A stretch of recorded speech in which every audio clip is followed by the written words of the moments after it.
कैसे हैं आप लोग।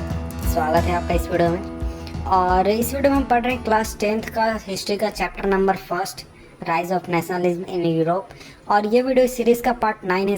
तो अब हम आगे बढ़ते हैं और इस टॉपिक को पढ़ते हैं। इस वीडियो में हम पढ़ेंगे टॉपिक नंबर 4.3 और इस टॉपिक का नाम है the strange case of Britain, यानी ब्रिटेन के बारे में हम पढ़ने वाले हैं। तो इसके पिछले वीडियो में हमने देखा कि इटली और जर्मनी का यूनिफिकेशन किस तरीके से हुआ।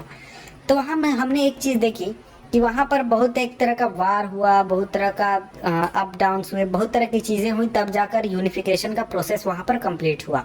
लेकिन जब हम ब्रिटेन की बात करते हैं तो ब्रिटेन में ऐसा कुछ नहीं हुआ था। ब्रिटेन में बहुत लंबा प्रोसेस चला, करीब 100-200 सालों तक प्रोसेस चला, तब ब्रिटेन जो है वो यूनिफाई हुआ और ब्रिटेन एक राष्ट्र बना, ब्रिटेन नाम का एक राष्ट्र बना। तो आइए हम देखते हैं इसे। द मॉडल ऑफ नेशन और the nation state some scholars have argued is Great Britain. तो देखिए बहुत सारे स्कॉलर्स का मानना है कि देखिए जो नेशन स्टेट या फिर नेशन बनाने का जो मॉडल है वो ब्रिटेन होना चाहिए, क्योंकि in Britain the formation of nation state was not a result of sudden upheaval और रिवॉल्यूशन। क्योंकि जो नेशन स्टेट बनाने की जो प्रक्रिया ब्रिटेन में हुई है वो किसी एक सडन रिवॉल्यूशन या फिर सडन रिवोल्ट की वजह से नहीं हुई है, बल्कि यहाँ पर बहुत ही एक लंबा प्रोसेस चला है, उसके बाद हुई है। It was the result of long drawn out process. There was no British nation prior to the 18th century, यानी 18th सेंचुरी के पहले कोई ब्रिटिश नेशन था ही नहीं। यानी कि जो ब्रिटेन ब्रिटिश हम जानते हैं आज, वो वैसा कोई नेशन उस समय तक था ही नहीं।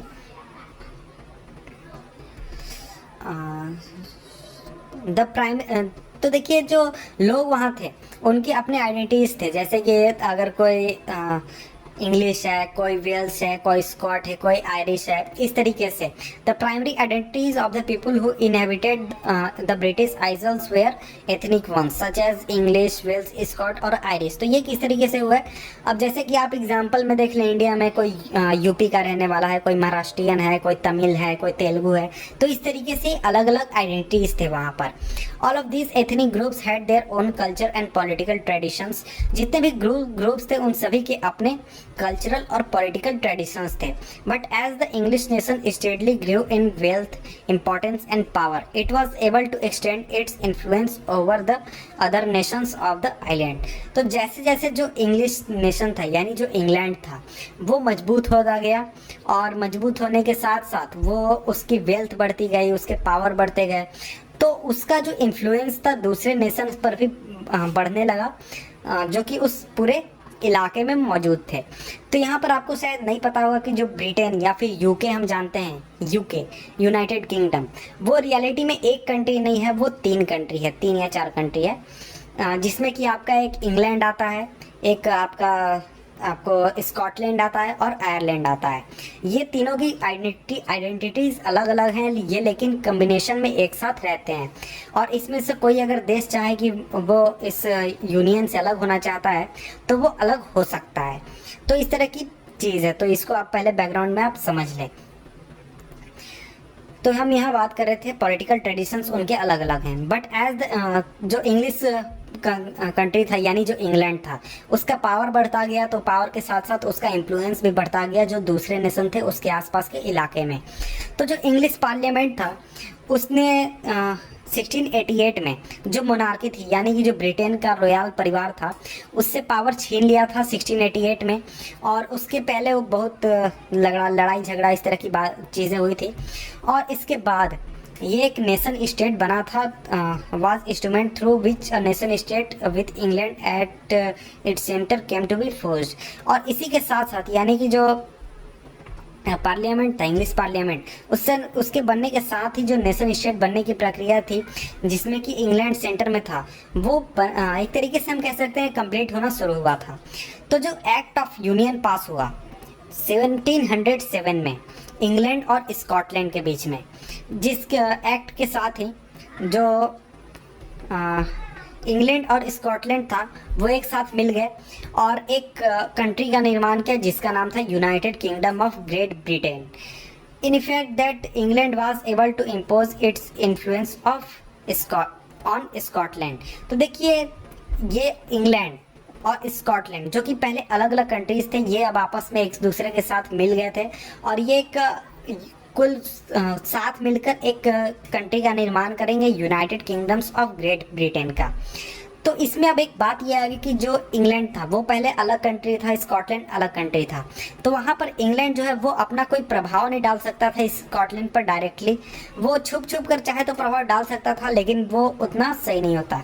लेकिन इस कानून के पास होने के बाद और दोनों के एक साथ हम क्या कह सकते हैं, गठबंधन में आने के साथ जो इंग्लैंड था वो अपने इन्फ्लुएंस को इम्पोज कर सकता था स्कॉटलैंड के ऊपर भी। तो देखिए जो ब्रिटिश पार्लियामेंट था वो मेनली डोमिनेट किया जाता था इंग्लिश मेंबर द्वारा, यानी जो इंग्लैंड के मेंबर्स थे उनके द्वारा डोमिनेट किया जाता था।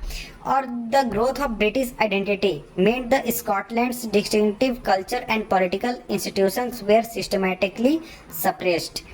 तो देखिए जैसे जैसे ब्रिटिश आइडेंटिटी का ग्रोथ हुआ और इंग्लैंड का प्रभाव उस पर बढ़ता गया, इंग्लिशों का प्रभाव उस पर बढ़ता गया, तो जो स्कॉटलैंड के जो अलग कल्चर थे, वहाँ के पॉलिटिकल इंस्टीट्यूशन, पॉलिटिकल स्ट्रक्चर जो अलग थे, यानी कि आपके इंग्लैंड से अलग थे, उनको सिस्टमैटिकली सप्रेस किया गया। अब यहाँ बात आता है कि सिस्टमैटिकली सप्रेस करने का मतलब क्या होता है। तो अब हम एक सप्रेशन देखते हैं जहाँ पर लाठी डंडा हथियार का यूज़ करके सप्रेशन किया जाता है। लेकिन ये जो सिस्टमैटिकली सप्रेशन होता है वहाँ पर सरकार द्वारा इन चीज़ों को समर्थन नहीं दिया जाता था या फिर उनका इंपॉर्टेंस को कम कर दिया जाता था। जैसे अगर कोई पॉलिटिकल इंस्टीट्यूशन है स्कॉटलैंड का तो उसको वैल्यू नहीं दिया जाएगा, उसकी अहमियत कम कर दी जाएगी, उसके बातों को माना नहीं जाएगा, तो उसका जो लेवल है, उसका इन्फ्लुएंस है वो खुद ब खुद कम हो जाएगा। और वहीं जो कल्चर की बात अगर हम करें तो इंग्लैंड का जो कल्चर है उसको यहाँ पर काफ़ी प्रमोट किया जाएगा और उसके मुकाबले जो स्कॉटलैंड का अपना कल्चर है उसको दबा दिया जाएगा, उसको सामने नहीं आने दिया जाएगा। The Catholic clans that inhabited the Scottish Highland suffered a terrible repression whenever they attempted to assert their independence। तो जो कैथोलिक लोग थे जो कि स्कॉटलैंड हाईलैंड रीजन में रहा करते थे, उनको काफ़ी ज़्यादा दबाव का सामना करना पड़ता था जब भी वो अपने इंडिपेंडेंस को शो करने की कोशिश करते थे या फिर उसको यूज़ करने की कोशिश करते थे।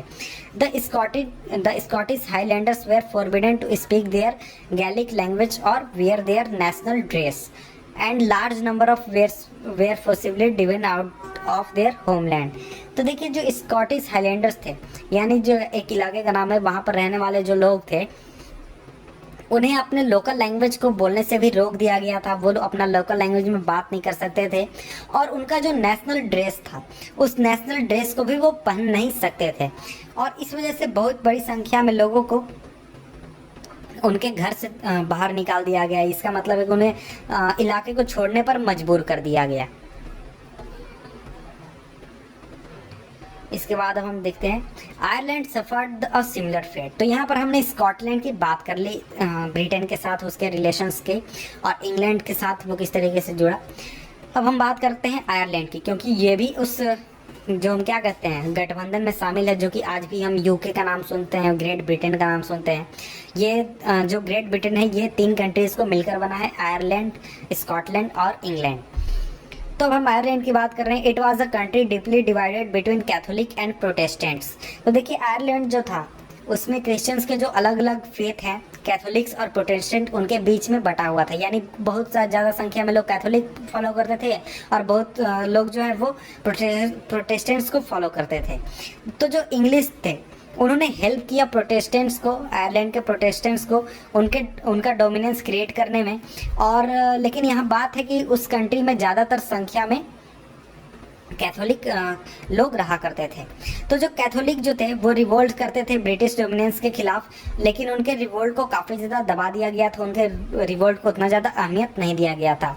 After a failed revolt led by Wolfe Tone and his United Irishman, और ये रिवोल्ट हुआ था 1798 में। 1798 में वोल्फ टोन नाम के व्यक्ति ने एक रिवोल्ट किया था अपने एक संगठन यूनाइटेड आयरिशमैन के साथ, लेकिन ये इस रिवोल्ट को कुचल दिया गया था, इस रिवोल्ट को दबा दिया गया था। और इसके बाद 1798 के इस फेल्ड रिवोल्ट के बाद आयरलैंड को फोर्सफुली यूनाइटेड किंगडम में मिला लिया गया 1801 में। 1801 में आयरलैंड यूनाइटेड किंगडम में शामिल हो गया। A new British nation was forced through the propagation of a dominant English culture. The symbols of the New Britain, the British flag, Union Jack, and the national anthem, the English language, were actively promoted, and the older nations survived only as subordinate partners in this union. तो देखिए, जब यहाँ जो Ireland है वो शामिल हो गया ब्रिटिश यूनाइटेड किंगडम में, तो एक नया ब्रिटिश नेशन का निर्माण हुआ जिसमें कि जो इंग्लिश कल्चर था उसको काफ़ी ज़्यादा बढ़ावा दिया गया, उसको काफ़ी ज़्यादा दूसरों पर थोपा गया, जैसे स्कॉटलैंड पर थोपा गया या फिर आपके जो आयरलैंड है उस पर थोपा गया। और जो ब्रिटेन के जो नए सिम्बल्स बने वो सभी जो थे वो इंग्लिश के प्रभाव को दिखाते थे, यानी जो इंग्लैंड था उसके प्रभाव से ही बने हुए थे, यानी जो नेशनल एंथम था या फिर ब्रिटिश फ्लैग था, इन सभी जो थे इनको इंग्लैंड के कल्चर से या फिर इंग्लैंड के बातों से प्रभावित थे ये। वहीं जो दूसरे नेशंस थे जैसे स्कॉटलैंड और आयरलैंड, वहाँ के जो कल्चर थे या फिर वहाँ के जो कस्टम्स थे उन सभी को सबऑर्डिनेट का एक तरीके से तमगा मिल गया और उनको अपने खुद को बचाने के लिए काफ़ी ज़्यादा, यानी जो कल्चर है उसको बचाने के लिए काफ़ी उनको मेहनत करना पड़ा और एक तरीके से देखें तो वो एक तरीके से ख़त्म भी हो चुके हैं। तो यहाँ देखिए एक वर्ड है एथनिक, अगर आप उसका मीनिंग नहीं समझ पा रहे हैं तो यहाँ पर लिखा हुआ है ethnic relates to a common racial tribal और कल्चरल ओरिजिन और background that a community identifies with और क्लेम्स। तो एथनिक का मतलब हो गया कि अगर कुछ लोगों का ग्रुप है जो कि एक ही तरह के प्रैक्टिसेस करता है, चाहे वो रिलीजियस हो या फिर कल्चरल से रिलेटेड हो। जैसे कि अगर हम यहाँ बात करें तो हिंदू अगर हम बात करते हैं तो यहाँ पर बहुत सारे लोग हैं तो जो एक तरीके प्रैक्टिस करते हैं जिन्हें कि हम हिंदू कहते हैं, या फिर मुस्लिम की हम बात करें तो वो एक तरह की एथनिक आइडेंटिटी है क्योंकि उसके जो लोग होते हैं वो एक ही तरीके के प्रैक्टिसेस को फॉलो करते हैं। तो ये बात हो गई एथनिक आइडेंटिटी की। इसके बाद नेक्स्ट टॉपिक है हमारा topic number 5, visualising the nation. इसको हम पढ़ेंगे नेक्स्ट वीडियो में। तो मिलते हैं आपसे हम नेक्स्ट वीडियो में, तब तक के लिए गुड बाय।